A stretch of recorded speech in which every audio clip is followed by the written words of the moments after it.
Hello friends, ఈరోజు promo చూసే ఉంటారు కదా.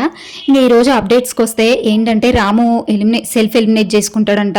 ఎందుకు రాము వెళ్ళిపోతున్నా ఉండొచ్చు కానీ చాలా మోటివేట్ చేసిరంట నాగార్జున సార్. కానీ రాము అస్సలు ఉండలేకపోయిందంట. నాకు నా వాళ్ళు గుర్తొస్తున్నారు సార్, నేను అసలు ఉండలేకపోతున్నాను, నేను వెళ్ళిపోతా అంటే ఫైనల్ డిసిషన్ చెప్పు రాము అన్నా కానీ వినలేదంట. వెళ్ళిపోతా అంటే సరే అని చెప్పేసి ఈరోజైతే రాముని ఎలిమినేట్ చేసేసారు.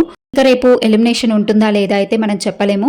ఇంకా డబుల్ ఎలిమినేషన్ అయితే రేపు ఉంటుంది, లేదు సింగిల్ ఎలిమినేషన్ అయితే రేపైతే ఎలిమినేట్ ఏమి ఉండదు. ఇక ఇక్కడ ఏమైందంటే రీతుకి వాళ్ళ డాడీ నుంచి షర్ట్ వస్తుంది, వాళ్ళ డాడీ షర్టు. కానీ ఏంటంటే సంజన శారీస్ అన్నీ పంపించేయాలి, సాక్రిఫైస్ చేయాలి.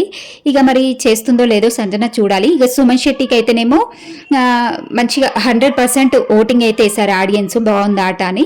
ఇంకా క్యాప్టెన్సీ డైరెక్ట్ క్యాప్టెన్సీ కంటెండర్ అవ్వచ్చు సుమన్ శెట్టి. కాకపోతే ఒక ట్విస్ట్ ఏంటంటే భరణి ఫ్యామిలీ రాకుండా ఉండాలి, ఫ్యామిలీ వీక్ సాక్రిఫైస్ చేస్తే సుమన్ శెట్టికి ఈ అవకాశం వస్తుంది అనమాట.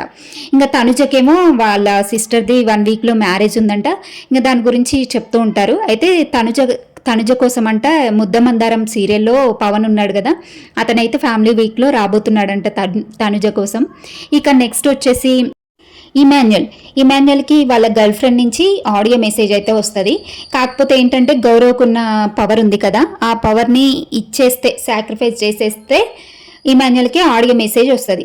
అయితే ఇంకా వాళ్ళ గర్ల్ ఫ్రెండ్ నుంచి ఆడియో మెసేజ్ వచ్చింది. గౌరవ్కి ఆ పవర్ ఉన్నా కానీ వేస్టే, ఎందుకంటే అస్సలు యూజ్ చేసుకోలేదు. ఆ గౌరవ్కి తెలవకనో ఏమో కానీ అస్సలు యూజ్ చేసుకోలేదు. లాస్ట్ టైం రెబల్స్ ఎవరో తెలుసుకోవడానికి బిగ్ బాస్ అవకాశం ఇచ్చి అసలు తెలుసుకోవచ్చు, కానీ గౌరవ్ తప్పు పని చేసి తెలుసుకోలేకపోయిండు. ఆ పవర్ ఏంటనేది గౌరవ్కి అర్థం కాక తెలుసుకోలేదు. మంచి ఆప్షన్ పోయింది గౌరవ్కి. అయితే ఇప్పుడు అది రిమూవ్ అయిపోయింది. ఇక ఇమాన్యుయల్కి వాళ్ళ గర్ల్ ఫ్రెండ్ నుంచి ఆడియో మెసేజ్ వస్తుంది. ఇవి ఈరోజు జరిగిన అప్డేట్స్.